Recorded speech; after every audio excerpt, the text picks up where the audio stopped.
Venga, hola a todos, soy un tío blanco hetero, estoy aquí con Antonio Escotado, escritor, pensador, sabio, porque no le gusta que lo llamen intelectual, como ya más o menos ya entender en aquella magnífica intervención que tuvo en Fax. ¿Cómo estás, Antonio? Muy bien.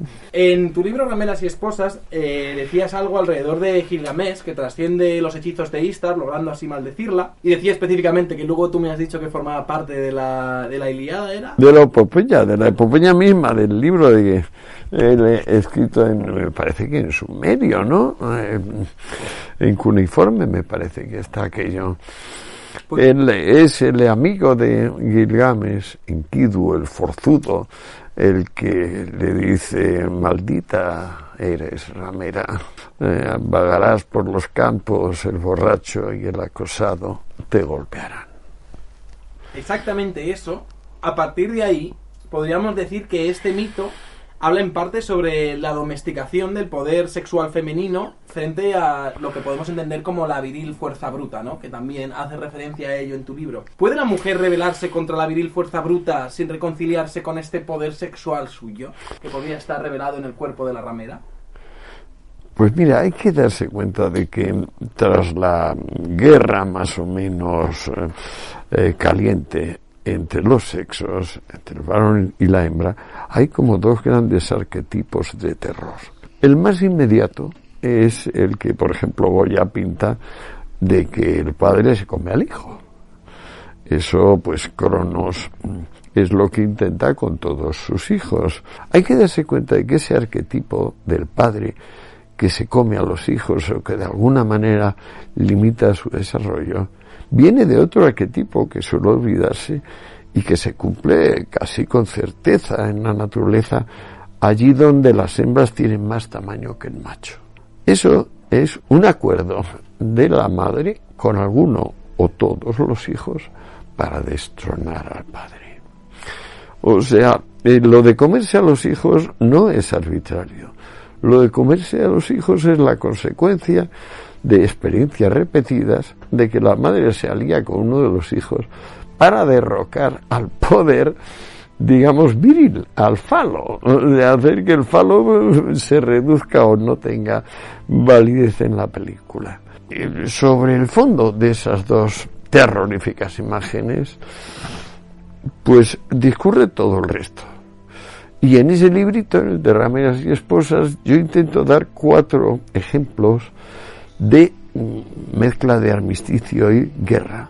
Lo de que las hembras, cuando son mayores que los machos, suelen tener problemas serios los machos, se ve muy claro en la mantis religiosa, en la abeja, en las termitas y en las colecciones, en las variantes que tenemos de hormigas, porque efectivamente a tal punto se ha sincronizado el ataque de la hembra tras ser inseminada que, según dicen los entomólogos, está sincronizado el acto de eyacular y ser decapitado.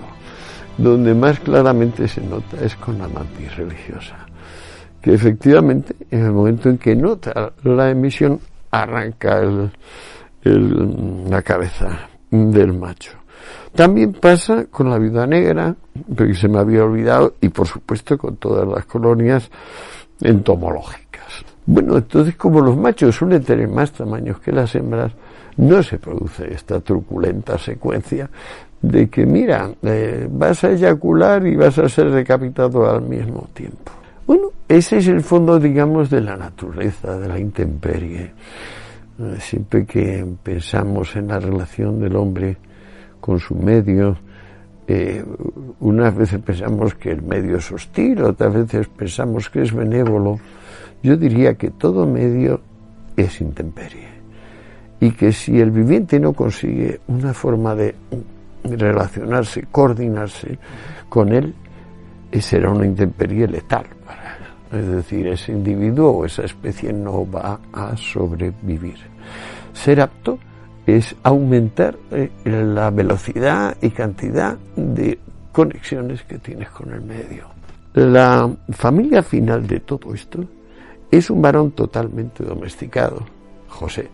La Virgen María, con esto de la pureza y luego casarse con un señor, y luego ser inseminada por la oreja, y luego parir, pero seguir siendo virgen después de parir debido al dogma de la Inmaculada, pues bueno, todo esto suena bastante al último feminismo, que no es el feminismo, digamos, de Mary Wollstonecraft, la madre de Shelley, esa mujer admirable, que fue la primera que reclamó igualdad jurídica de los sexos. La igualdad se ha conseguido.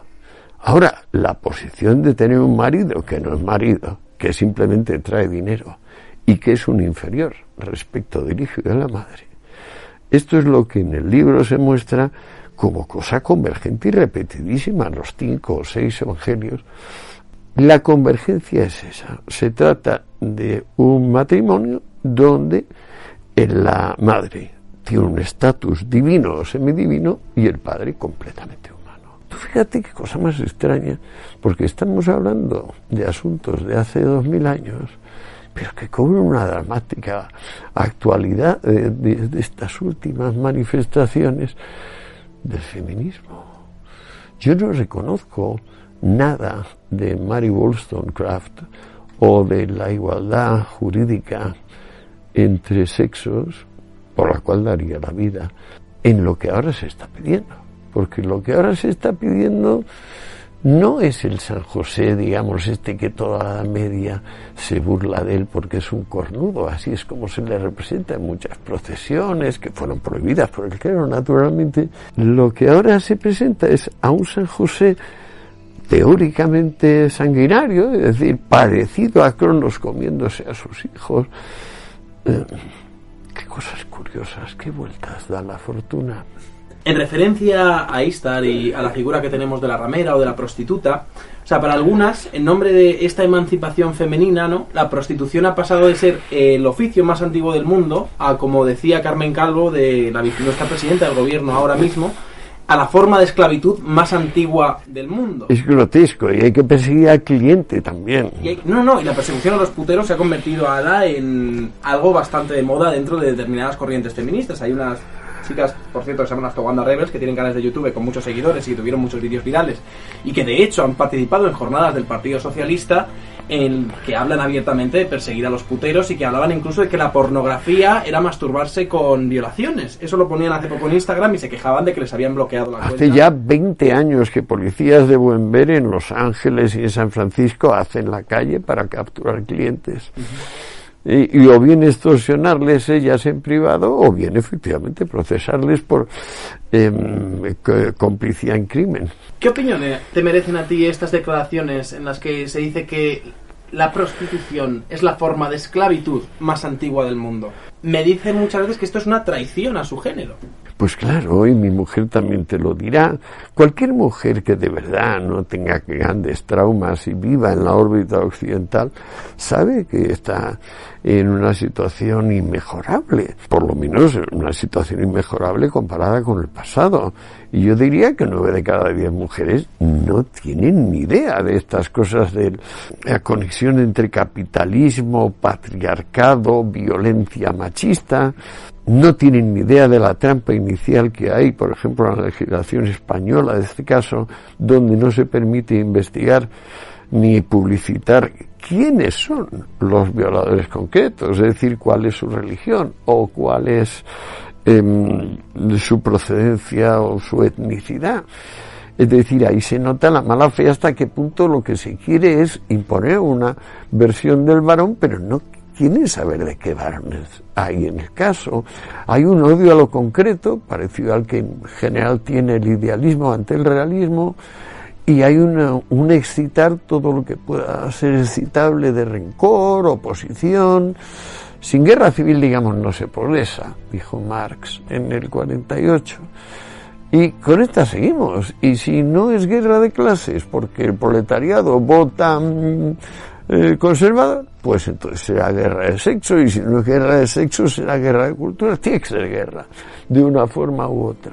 Lo que pasa es que la inteligencia siempre ha sido y será elocuente, de modo que toda esta pandilla de personal que no solo no es inteligente, sino que odia por sistema, pues necesita recurrir a cárceles, leyes, represores, campañas de propaganda. Esta es la única esperanza que la razón tiene. Es decir, durar un segundo más que sus enemigos. Y aquí yo espero que pase. Lo que pasa es que se mezclan muchas cosas. Yo veo que la manifestación de ayer, que ha sido tan concurrida, entre otras estaban mi hija y mi sobrina, mi hija Rebeca. Naturalmente son dos personas que no pueden estar más lejos de la idea de que solo se progresa por guerra y por discordia. ¿Por qué estaban mi hija y mi sobrina en la manifestación de ayer? Pues no lo sé. No lo sé. Pero ese tipo de resorte es el que nos corresponde poner en claro e investigar.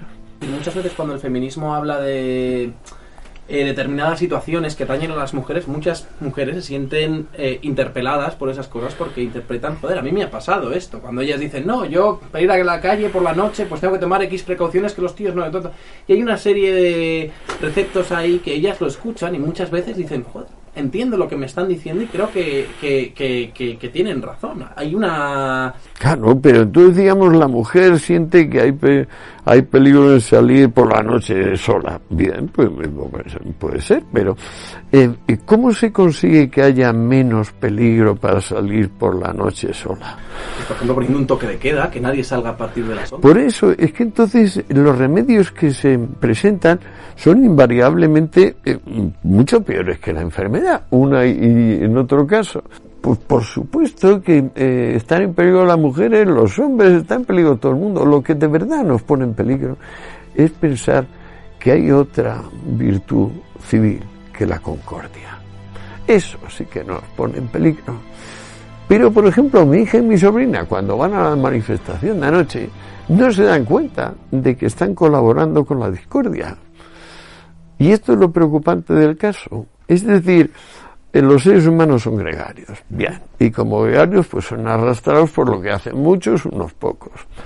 Los seres humanos, algunos sobre todo, son propensos al victimismo, es decir, a descargar su responsabilidad y atribuirla al otro. Bien, pues también, pero ¿por qué demonios en un caso concreto como el del mundo actual, donde solo hay una mujer sistemáticamente destrozada, no ya explotada, destrozada, aniquilada, que es la islámica? Todos los que están aquí, desde el Me Too a la ministra Calvo, a los demás, no abren la boca sobre la necesidad que tienen las mujeres islámicas de recibir inmediato apoyo.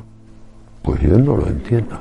No solo eso, sino yo te diría que el otro día hice un vídeo criticando esto específicamente, y era que en un programa de la SER, creo que era, pues bastante, se llamaba Buenismo Bien, un programa pues bastante progresista, tirando más a izquierdas y tal, Buenismo Bien. Y el caso es que aparecía una señora gitana que decía que agradecía a su marido que le había dejado participar en una película. Y entonces ella daba las gracias al marido por dejarla participar en una película, porque si el marido hubiese dicho que no, ella lo dice, si el marido me hubiese dicho que no me deja, no hubiese participado. Y en ese momento el presentador lo dice, oye, pues un aplauso, no para el marido, pero un aplauso por el speech que acaba de dar, qué emotivo, qué tal. Y de repente nos encontramos en una situación en la que al varón occidental medio se le está diciendo que a lo mejor poner una Fanta de naranja sin café, o sea, una Coca-Cola Light, es un acto de microviolencia contra la mujer por no pensar que podría tomar una cerveza, una cosa así. Y sin embargo se aplaude a una mujer porque su marido le permita participar en una película, porque claro, ellos son gitanos, y entonces decía el tío, no, es que teniendo en cuenta el entorno, pues hay que entender el entorno, y a partir de ahí lo aplaudían. Claro, pues, pero es que tú fíjate que para la ideología que sostiene la discordia en general, el gitano es una víctima y por tanto es un instrumento favorable para la causa, es decir, puede sumar votos a favor de la discordia. Pero en este caso concreto, donde la mujer del gitano lo que hace es obedecer, pues ya no tanto, entonces se convierte en escandaloso, y por eso estamos hablando de ese tema. Ramírez y esposa se concentran en hasta qué punto la mujer tradicional, hasta que el Partido Liberal inglés le dio derecho a voto, porque esto es el gran hito histórico que lo cambia todo, hasta que los liberales ingleses lucharon contra los qué casualidad, contra los laboristas y los conservadores, para darle voto a la mujer. Hasta ese momento la mujer occidental había aceptado un poco que si quería ser libre, debía ser ramera, o pública o privada. Que no había otro camino, salvo que hubiera nacido millonaria, pero que si era decente, el pago por ser decente era mantenerte la vida entera como menor de edad. Es decir, como es ahora en el Islam. Entonces la señora de gitano representa nada más que 2.000, 3.000 años de tradición de la cuenca mediterránea, donde para ser decente tienes que no crecer nunca. ¿Que quieres ser independiente?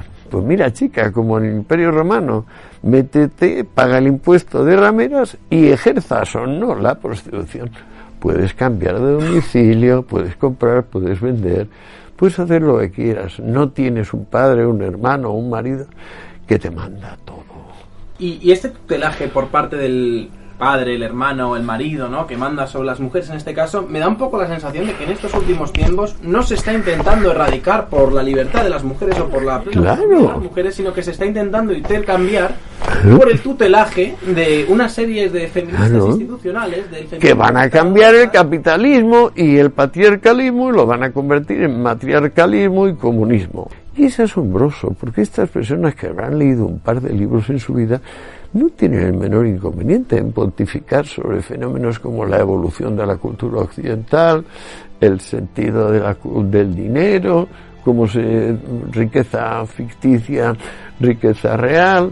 O sea, en realidad conocen el mundo sin necesidad de haberlo investigado y sin edad siquiera para haberlo vivido. Esta es una constante de los anticoncordia. A mí me parece como el paradigma del narcisismo, todo eso, pero... Sí, es como una burbuja de autoimportancia.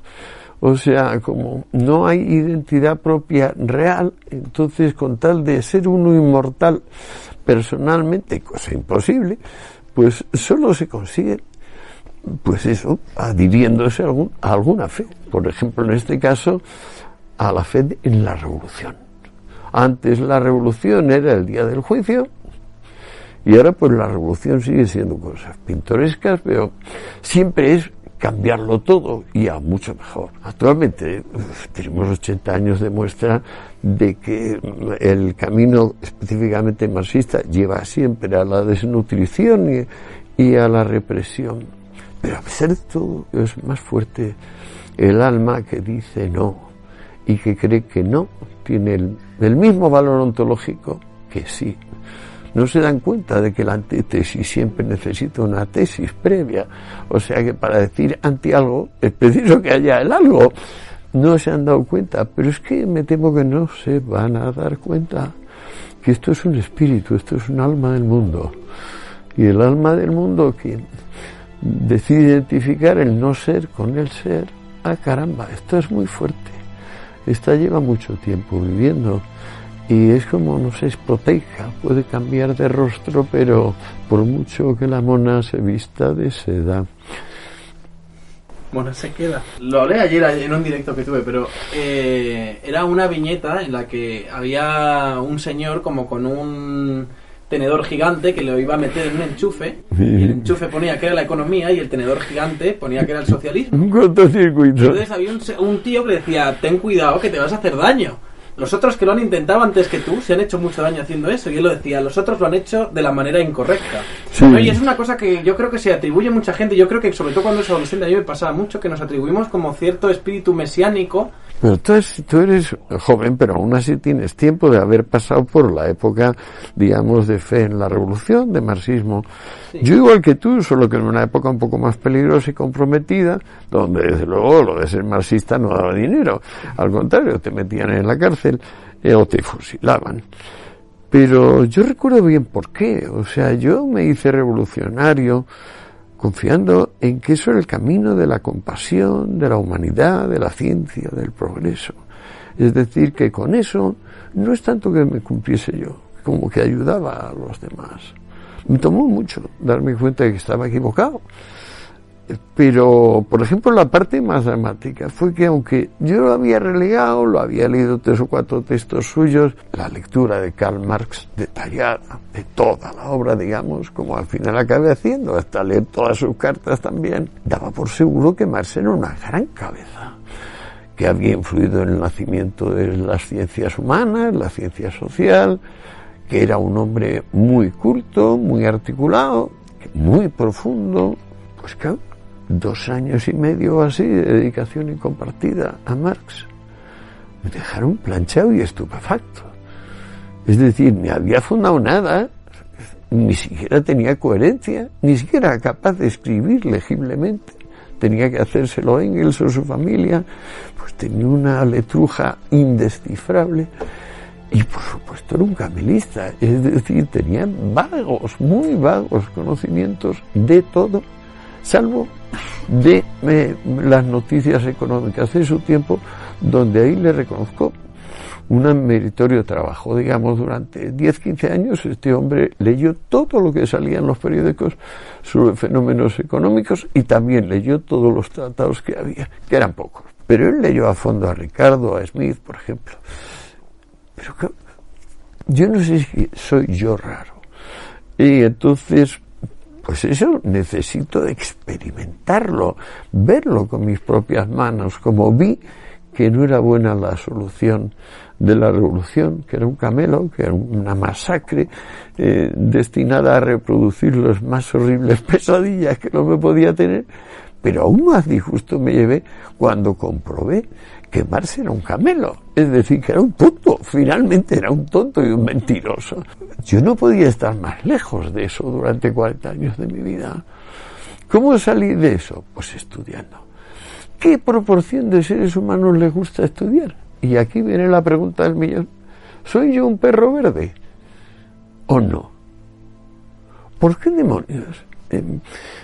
Ahora con la información gratis que nos da Internet, todo el mundo llevando en su bolsillo el móvil donde está la super biblioteca de Alejandría multiplicada por 1.000.000, ¿cuántas personas lo usan para conocer lo que no conocen? Como máximo será una generación la que pierda la oportunidad de hacerse sabia, pero no va a ser más, porque claro, así se las ponían a Felipe II. O sea, ahora puedes saber de todo y lo llevas en el bolsillo. Es nada, 2 clics y ahí tienes el conocimiento de todo. Eso a mi juicio se va a cargar también el gran espectro moderno de la revolución, que ya te digo que en los últimos 2 milenios ha sido el del juicio final. Por ejemplo, Cecrops, rey de Atenas, impone la monogamia. Cecrops, sí. Rey de Atenas impone la monogamia para castigar a las mujeres y al mismo tiempo se suspende el derecho al sufragio femenino. Así lo explicas, creo que era en el cuarto capítulo de Ramena y Esposa. ¿Hay una relación entre el fin de la igualdad ante la ley y la represión sexual? O sea, ¿a qué crees que se debería esto? Grecia es la cultura menos represiva sexual que ha habido en la historia de la humanidad, eso con certeza absoluta. De modo que allí no. Si te fijas, luego está la famosa comedia sátira de Aristófanes, de Lisístrata me parece que se llama, donde las mujeres hacen huelga de sexo y someten a los hombres en Atenas. Es bastante graciosa esa peripecia. Atenas era un gigantesco burdel homosexual y heterosexual, y si las mujeres no tenían voz ni voto, que por cierto sí lo tenían las rameras, en Atenas desde luego ninguna relación, o en la cultura griega en general, a mi juicio, ninguna relación entre represión sexual y estatus jurídico de las mujeres. No, es esto que te dije, que yo creo que la mujer antigua siempre canjeó decencia por minoría. Pero, por ejemplo, añadiendo eso, ahora sí que parece que desde el mismo feminismo sí que se está buscando cierta represión sexual, o sí que hay una cierta corriente antisexo, al mismo tiempo que, por ejemplo, se intentan instanciar leyes que hasta cierto punto, pues para mí sí que acortan cierta libertad política. Por ejemplo, en este contexto, ¿a ti qué te parece la ley integral de violencia de género? Me parece una abominación, un delito, y que Zapatero tiene que estar en la cárcel por abuso de poder, porque el derecho de familia es una cosa que cambia muy, muy lentamente por milenios. Hay figuras legendarias, aunque sean históricas, Solón, 8 siglos más tarde Julio César, así, con mentes enormes, Sigmund Freud, Moisés. Aquí este caballero, con la ayuda de 2 consejeros que ciertamente no son Platón y Aristóteles, que son la señorita Pagín y la señorita Aido, deciden cambiar, deciden legislar sobre los deberes y derechos mutuos, padres, hijos, esposas, esposas. Esto a mí me parece el más grave abuso de poder, la más grave desviación de poder que he visto nunca. Discriminación es jurídicamente inaceptable. Y hablar con toda la cara dura de discriminación positiva, sine tempore, pues claro, eso es una forma muy, muy clarita de cuando había un acuerdo entre los sexos y al fin la gente no se mataba por echar un polvo, al fin no había esa cantidad de violaciones salvajes que había en los años 30, 40, 20, cuando empieza a serenarse la cosa, desentierras el hacha de la guerra y dices, no, es que ahora te voy a dar una situación de desigualdad a favor tuyo para que te aproveches, para que arruines a tu marido, para que lo humilles, para que te quedes con los hijos. Y tú dices, no me lo puedo creer. O sea, cuando las cosas empezaban a arreglarse, tú vienes a levantar el hacha a la guerra. Pero es que este mismo caballero, aquí no tanto con la ayuda inexcusable de la señorita Pagín y la señorita Aido, desenterró el hacha de la guerra ideológica con la ley de memoria histórica, que en realidad debe llamarse ley de amnesia impuesta, porque todo es falso, todo es una pamema. Pero en fin, es que todo esto se torna dramático porque creo que hace 5 meses todos teníamos la sensación de que la moción de censura que desembocó en el lamentable adiós de Rajoy instauraba un gobierno sin apoyo popular. Esto lo teníamos muy clarito hace 4 o 5 meses. Yo no sé qué ha estado pasando últimamente, si por pasividad de unos o astucia de otros, la situación se ha tornado mucho más confusa, preocupantemente confusa. Sé que cualquier mujer sensata, incluida la loca de mi hija que se va a la manifestación y mi sobrina, que luego sí que son sensatas en sus vidas privadas, no se van a prestar a, digamos, aprovechate de la discriminación positiva, aprovechate de la ley de memoria histórica, sienta la mentira y la inequidad como pauta y regla de los asuntos humanos, pero, en fin, yo creo que es el momento para que todos hagamos un acto de serena meditación sobre las cosas y en qué medida podemos ser útiles y, por ejemplo, cómo podemos votar en estas elecciones de manera que quede muy, muy clarito que, uno, la derecha no existe desde finales de la Segunda Guerra Mundial, pues toda esa gente que era derecha, esos conservadores, ahora se fueron al centro. Desde entonces hay un centro con muchos matices y solo existe la extrema, la ultraderecha, porque sí que existe una extrema o ultraizquierda. Y esta, si no tiene un reflejo especular, se hunde. La ventaja que tiene ahora, por ejemplo, Abascal, o la que tuvo Trump al ser elegido, es poder contrastar el fantasma de quién tiene que ser la ultra extrema derecha con sus respectivas personas, que al ser seres vivientes que pueden hablar, pues claro, tú no le puedes atribuir que está queriendo comerse inmigrantes si no lo hace, y si él mismo ahí te dice que no lo va a hacer. O sea, tú tienes la ocasión de que el fantasma no está muerto, pues suele corresponder a seres muertos. Aquí que va, Trump está vivo, Abascal está vivo, su respectivo Bolsonaro está vivo, Macri está vivo. Entonces es la ocasión ideal para desenmascarar las fantasías. Que cada cual lo piense tranquilamente, que cada cual piense cómo puede ahora votar en conciencia. Me da muchas veces la sensación, esto pasó en España, cuando no estaba Vox, pues el PP era de derechas o Ciudadanos era de extrema derecha, dependiendo un poco de a quién preguntases, ¿no? Eso era todo terminología de la izquierda. Claro, era todo terminología. Porque si no eres afásico, todas las palabras de la lengua tienen sinónimos. Si te fijas, no hay sinónimo para derecha. Es o derecha, sí o sí. O sea, no hay matiz. Toda esta transición que hubo de las antiguas derechas de la CEDA, por ejemplo, en España con Gil Robles, a lo que es ahora, de eso nada. O sea, ¿qué es Vox? Vox es la rama no hipócrita del PP. Nada más. Es el sector no hipócrita del PP. ¿Que son de derechas? Para nada. ¿Que son de ultraderechas? ¡Qué ridículo!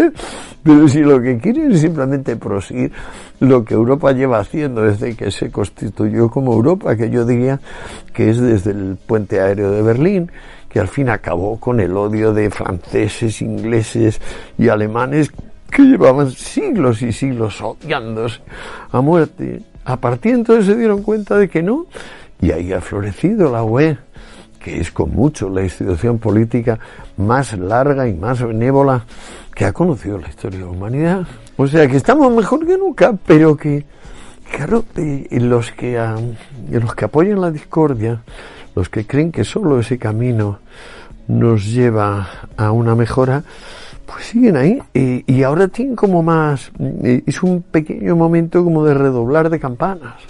La figura de Pedro Sánchez, por ejemplo, ha adquirido relativa importancia en los últimos meses. En ese contexto, hay mucha gente, y yo casi todas las personas con las que he hablado me han reconocido que Pedro Sánchez es probablemente el peor presidente que hemos tenido durante la democracia en España. Entonces, en ese contexto... Y el único que ha llegado sin ser apoyado por el voto. El único que ha llegado sin ser apoyado por el voto y que ahora parece el único que tiene posibilidades de ganar las elecciones. Ya no tanto de ser investido presidente, pero sí de ganar las elecciones. Sí, pero ¿por qué parece? ¿Será verdad o es solo parecer? Yo creo que la ciudadanía está siendo interpelada. La ciudadanía tiene que ponerse seria y pensarlo. Este caballero no ha sido votado y sin embargo ahora parece que, bueno, se puede interpretar como que lleva ahí 8 meses... aprovechando los resortes que tiene el poder político, el dinero que tiene el poder político para instaurar su propaganda y montarse su chiringuito. ¿Habrá sido esto capaz de hacernos olvidar que es una copia de Zapatero? Porque él lo es.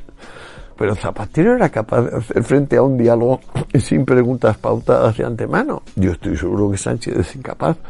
Yo estoy seguro de que si Sánchez se somete a un careo público en la televisión con los otros partidos, quedará demolido. Pero es posible que lo evite, como lleva evitándolo desde que está en el poder. ¿Te habrás dado cuenta que no ha debatido nunca hasta ahora? A Pedro Sánchez, antes de las anteriores elecciones, sí recuerdo que participó en varios debates... No, desde que es presidente del gobierno. Lo que yo tengo entendido es que hay que presentar las preguntas antes y que las preguntas sean aceptadas. Lo que no está dispuesto es a aceptar eso, la improvisación, con alguien y por largo.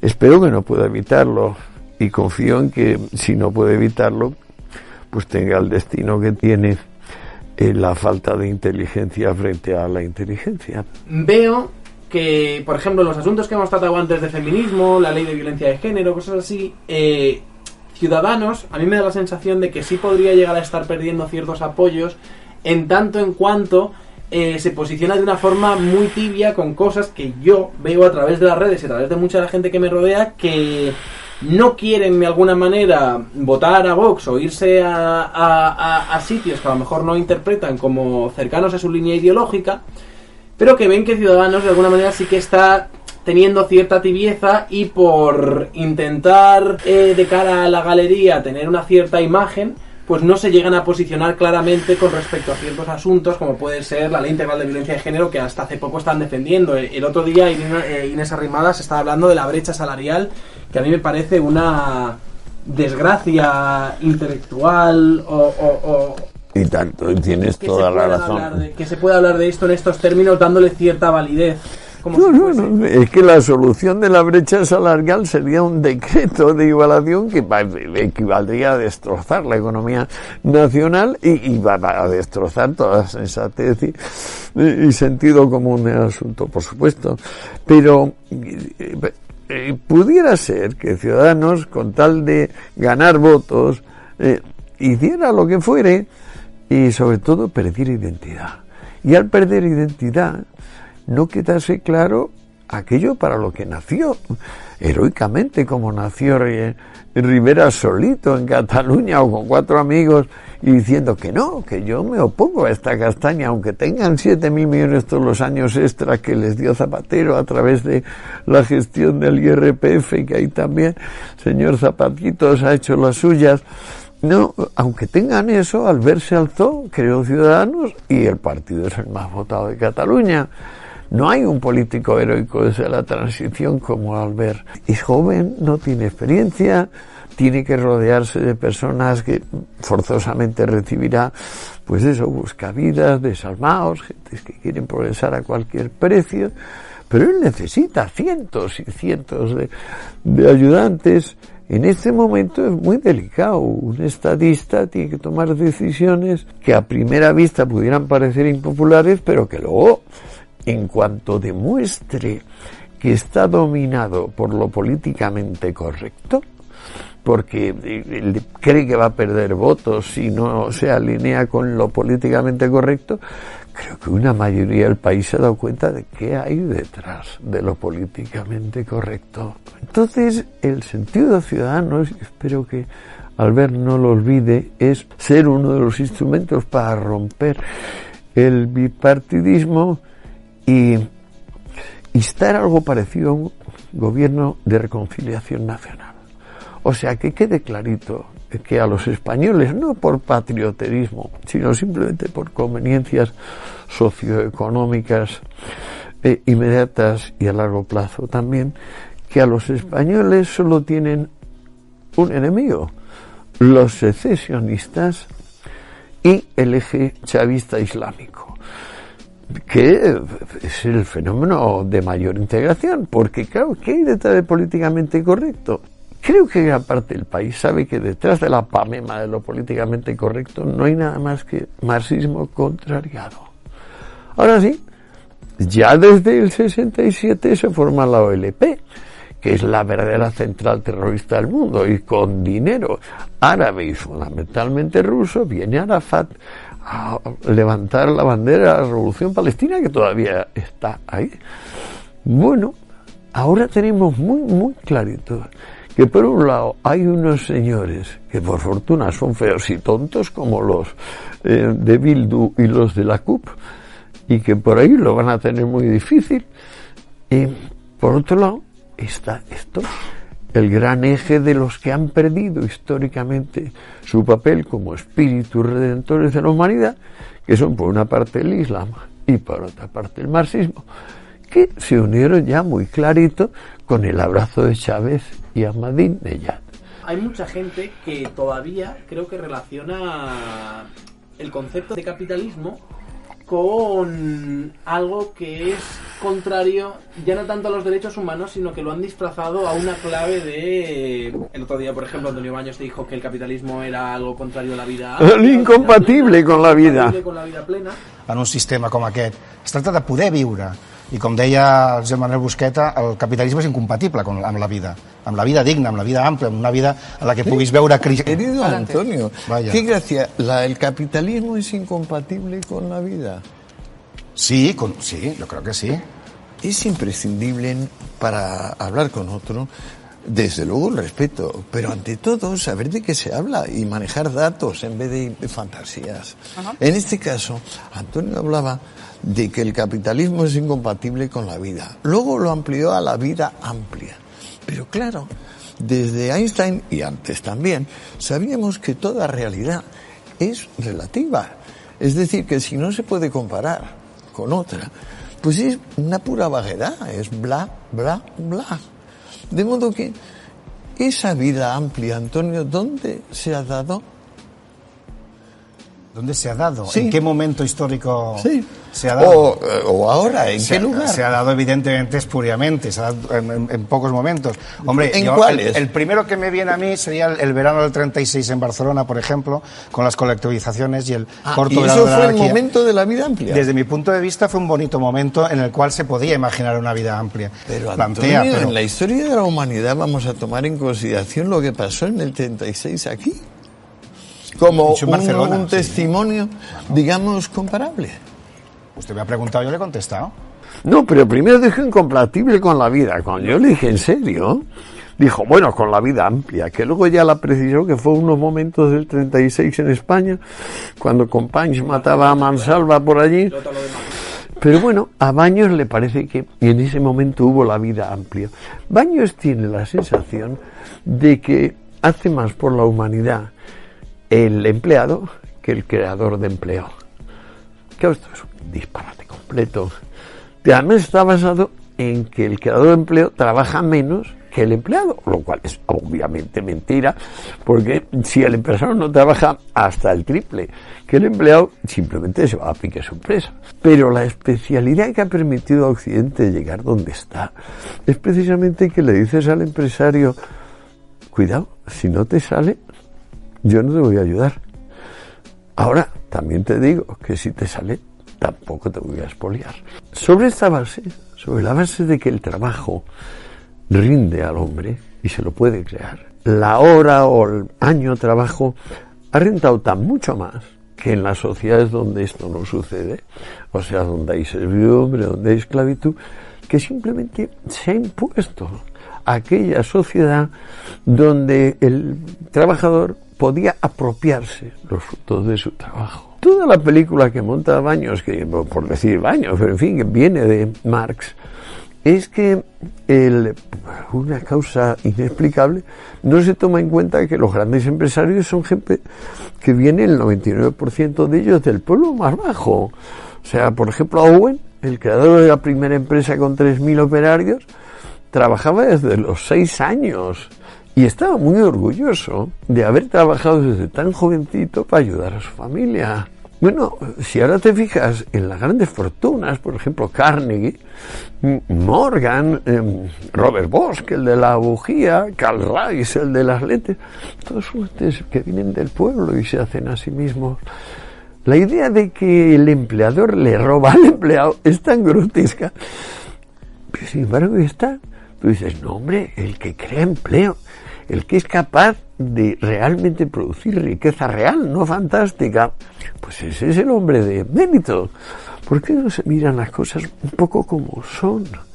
En vez de con este camelazo, por ejemplo, de que los ricos no van al cielo, los empleadores no son filántropos, los buenos son los empleados que quieren trabajar lo menos posible, los buenos son las mujeres pues continuamente acosadas. Yo creo que se van a ganar estas elecciones. El mundo en general sigue optando por el ser frente al no ser.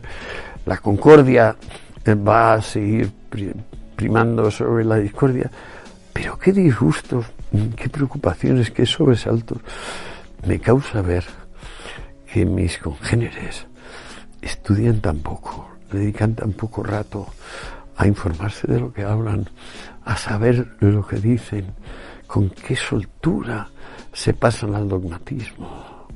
¿Por qué? ¿Qué es el dogmatismo, a tu juicio? Yo creo que el dogmatismo se da cuando tenemos una idea que está absolutamente desarraigada de la realidad y a partir de ahí creo que hay una tendencia a la perpetuación de estas ideas en tanto en cuanto su aplicación práctica nunca va a tener una consecuencia que sea algo visible para todos nosotros. Es decir, si yo, por ejemplo, tengo una idea alrededor de la brecha salarial que no coincide para nada con lo que es la realidad, da igual cuántas veces yo intente implementar las medidas que intente implementar para cambiar esto, que estas nunca van a poder ser cumplidas. Entonces yo al final lo que voy a obtener va a ser, pues eso, una idea que es más un dogma en tanto en cuanto esto es indemostrable porque no hay una manera humana de que sea demostrable, porque no coincide en este caso con lo que tenemos, con lo que podemos ver, con lo que podemos sentir, con lo que podemos tocar y con lo que podemos hacer y con lo que es un relato real que sí que tiene cierta validez. No, si yo lo he hecho aposta, porque digamos, tú eres una de las personas que eres capaz en más rápido tiempo y con menos palabras de llegar a lo que quieres decir. Sin embargo, aquí has hecho los meandros del Mississippi en la salida. Es que no es tan fácil definir dogmatismo. Tardé mucho tiempo, he tardado 76 años en darme cuenta de que el dogmatismo no existió hasta que Sócrates lo definió como tal. Y que eso fue finalmente lo que se cargó a Sócrates. ¿Qué se contrapone al dogmatismo? Saber, aprender, estudiar.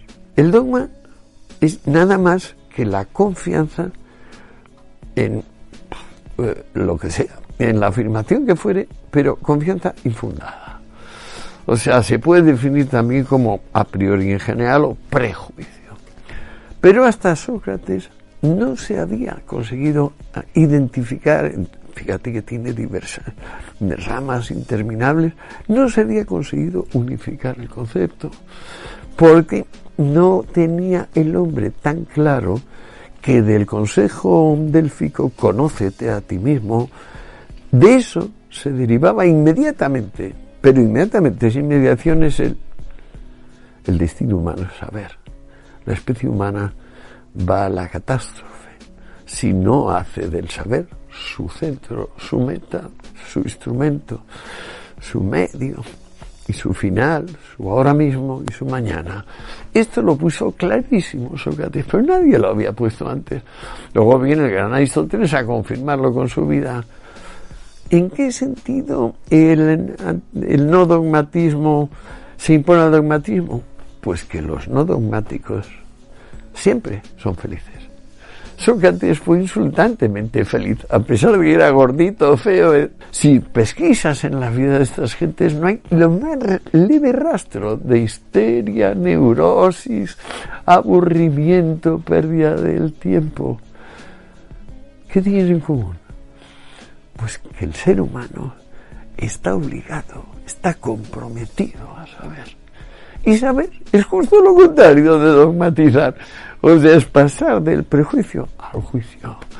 Pero muchas veces esta gente, yo interpreto que la gente que está buscando saber, muchas veces intentan hacerlo a través de atajos. Es decir... Claro, no de fuentes primarias, que es el único camino de saber. Claro, pero muchas veces cuando la gente está hablando del saber, lo que ellos dicen es de explícamelo fácil. O sea, quiero que me des una explicación de todo que yo pueda tener ahora mismo y que la pueda aplicar básicamente a cada problema que yo pueda tener a lo largo de mi vida. Y eso es lo que le da el cristianismo, el islam o el marxismo, es decir, una explicación fácil de todo. O el feminismo, en este caso, una explicación fácil, es decir, cómo hacer que converjan millones de fenómenos en uno solo que sirve como polo, digamos, luminoso, que pues disuelve toda vacilación y oscuridad. Bien, pues lo primero que hay que decir en ese caso es que el saber pues es una cosa que se mide por minutos de cada día. O sea, y que todo lo que no sea dedicar a él toda la parte de la vigilia es perder el tiempo. Es lo que les dijo Sócrates, perdéis el tiempo en cada instante donde no estáis demoliendo el a priori, en cada instante donde estáis aceptando que sabéis cuando no sabéis. En cuanto a saber, pues ¿cómo lo sabe? Pues hablando con la gente, como hacía él, y luego pues recurriendo a las fuentes primarias de cada asunto. Pues también tienen raíces, que nos vamos a enterar de quiénes fueron los romanos por Karl Marx, que a su vez dedicó una ínfima cantidad de su tiempo a leer historia romana. Pero entonces, claro, aquí entramos en en una situación en la que mucha gente lee cosas o intenta conocer cosas para que refuercen la idea que ellos ya tienen de... Claro, y eso es lo contrario de saber y lo contrario de aprender.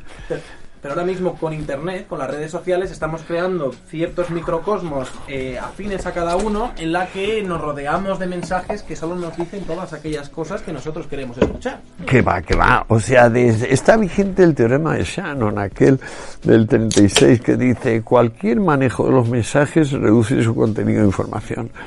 Como contenido de información es bit, y como bit se mide por pulsaciones eléctricas, estamos hablando de algo absolutamente concreto y real. Entonces, si Shannon dice cualquier sobao de un mensaje reduce su contenido de información, pues vete directamente a derecha e izquierda, que son las expresiones más puras y completas del teorema de Shannon. De tanto sobar ambas cosas, no significan ya nada.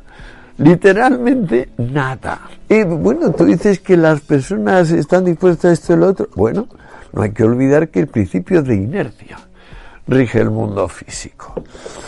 Y que en el caso del mundo psíquico, la costumbre tiene una fuerza descomunal comparada con la disposición a hacerlo no acostumbrado. Porque es mucho más cómodo, digamos, montarte un mundo donde tus respuestas son automáticas. Además es imprescindible, por supuesto, sino que cada vez que vamos a hacer una cosa me tengo que poner a pensar en cómo se hace esa cosa. No, eso de ninguna manera.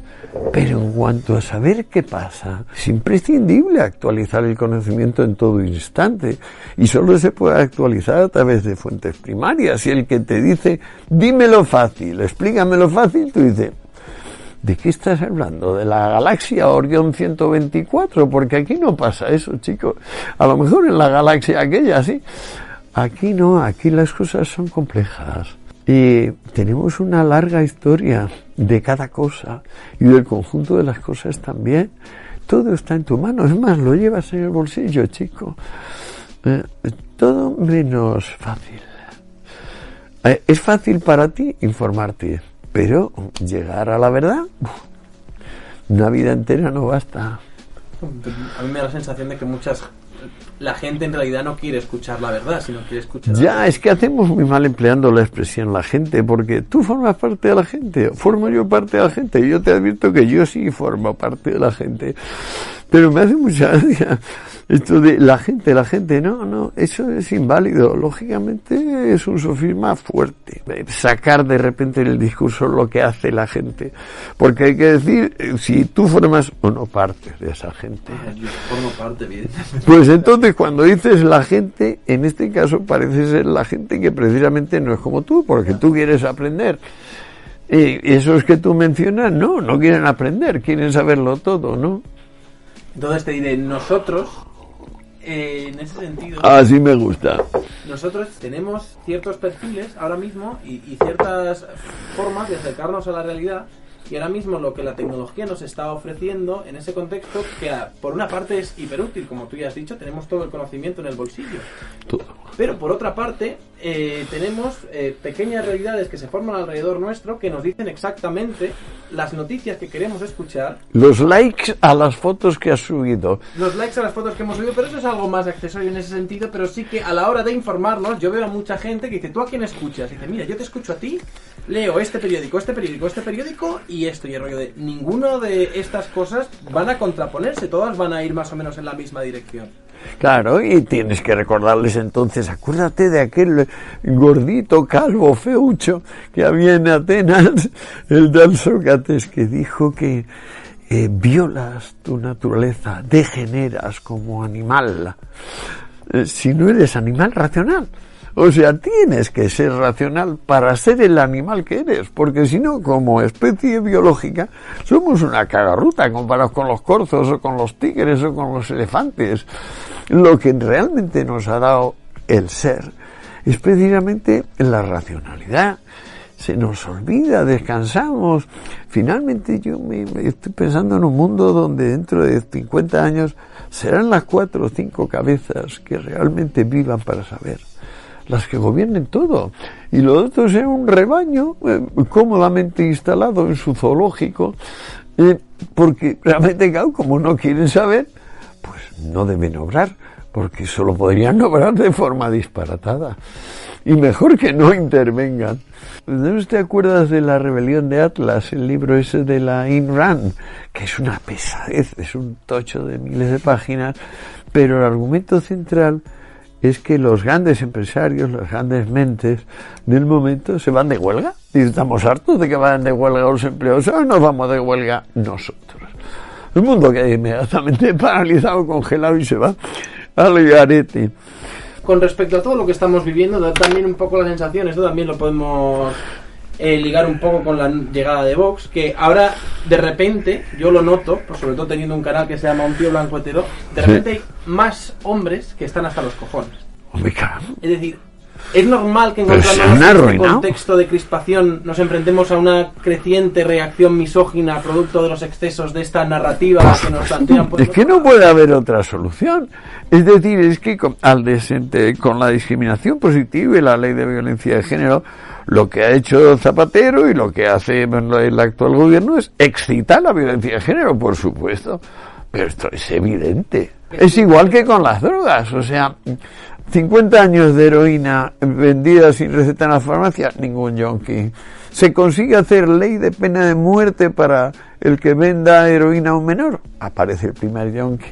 Y desde entonces ya nos ha ido que la prohibición de las drogas estimula lo prohibido, pues qué duda cabe. Y todas las cruzadas previas, la cruzada contra la brujería, bueno, el canon Episcopi en el 911 habla de que como mucho en Europa hay 30 brujas. 4 siglos más tarde el Román del Arroz, que 1/3 de las europeas son brujas. ¿Cómo se ha conseguido pasar de 30 a 1/3 del total? Pues con la cruzada que la gema. ¿Cómo hemos conseguido pasar de que la humanidad ha tomado opio y no hay palabra para opiómano? Aunque, por supuesto, de la antigüedad tenemos 12 palabras para alcohólico y borracho.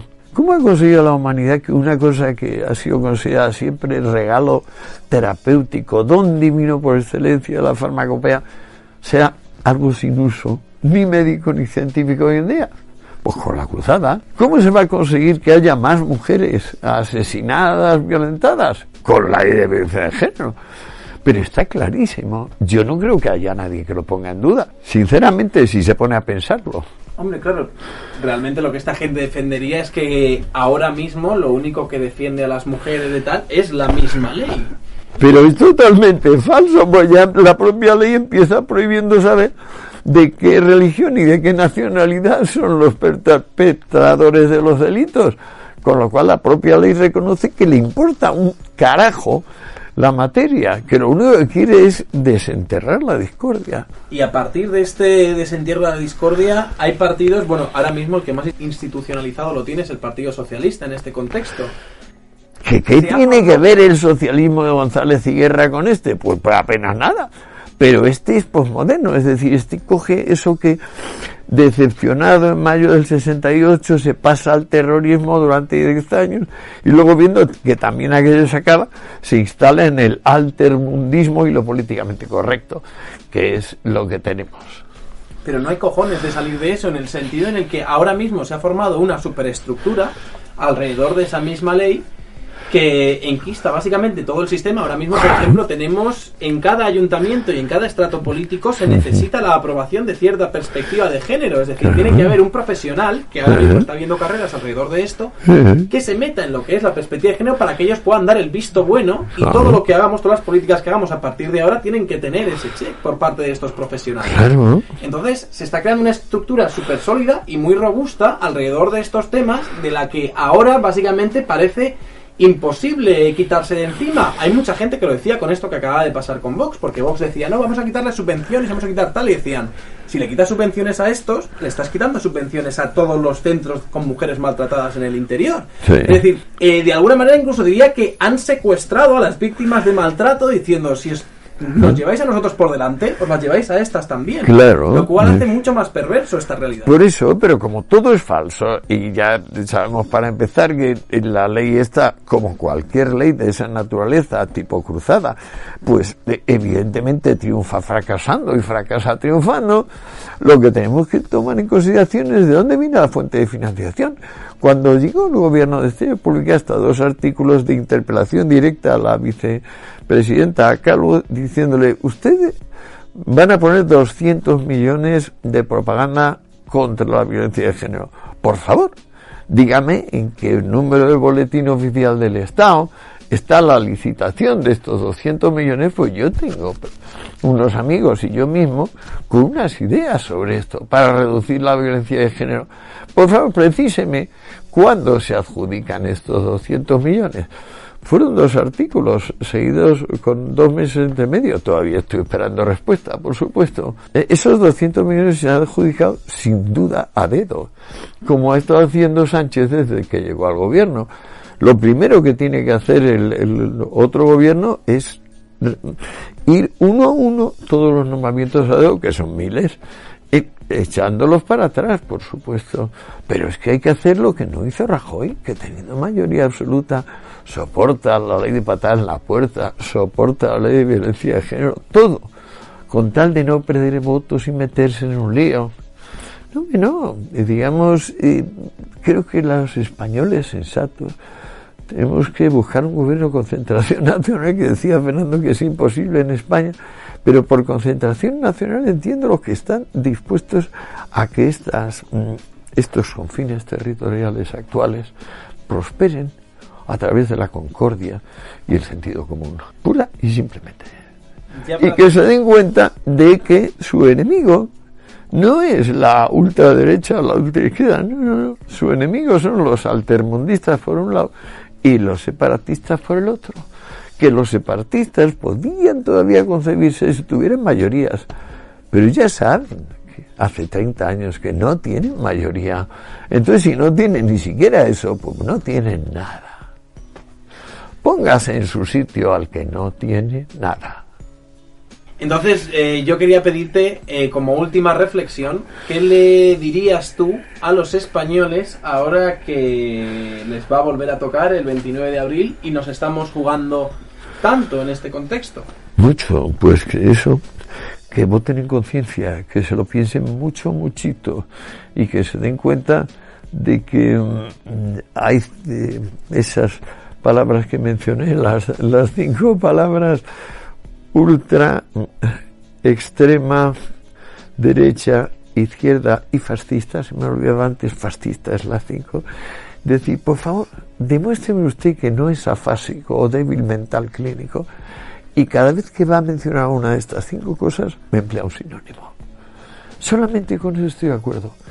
Si no me lo plantea, levantaré la mano y le diré que ha incumplido la regla del juego, porque usted es consciente que naturalmente vaso podemos decirlo de 50 maneras. ¿Es usted tan amable de decirme ultra, extrema o bien izquierda o derecha de otra manera? Pues por favor proceda. Espero que hayáis disfrutado la entrevista y que después de escucharla queráis echarle un vistazo a la obra de Escotado, que precisamente en la actualidad junto a su hijo Jorge está reeditando toda su obra en La Emboscadura. Os voy a dejar un link en la descripción. Es un proyecto muy chulo y os invito a mirarlo porque hay bastantes vídeos e introducciones y ahí podréis comprar Retrato de un libertino y Sobre rameras y esposas. Aparte os voy a dejar links de Amazon para toda la obra de Antonio que acaba de ser reeditada, y estoy pensando un proyecto a futuro que podría ser interesante alrededor de la traducción al inglés de la obra de Escotado, sobre todo de los libros Los enemigos del comercio, que son los 3 tomos más importantes de toda su obra. Sería interesante incluso hacer un proyecto crowdfunding, ¿no? Y uno de mis sueños sería juntar, por ejemplo, a Jordan Peterson y Antonio Escotado y que discutieran de socialismo, capitalismo, libertad. Ay, soñar es gratis, amigos. Pero bueno, de las pocas cosas que nos podemos encontrar en inglés alrededor de la obra de Escotado, por ejemplo, su página en la Wikipedia, que por lo visto es una biografía bastante cuidada, revisada por el propio Antonio y por su hijo. Os invito a que le echéis un vistazo y se la paséis a vuestros amigos ingleses, y si conocéis a algún editor inglés, pasádselo, por favor. En fin, que espero que os haya gustado la entrevista. Esperad un día para el volumen 2. Agradecer a Fernando Díaz Villanueva, que me ayudó con la realización, aunque por un problema técnico no pudimos grabar un plano contra que me diese a mí, por lo que, como habéis visto, tristemente pues no aparezco en escena. Pero gracias por la realización, Fernando. Pasaros todos por la Contracrónica y echar un vistazo al programa que hace diariamente, que es una pasada. Y ya está, no tengo mucho más que decir. Un saludo y hasta otra.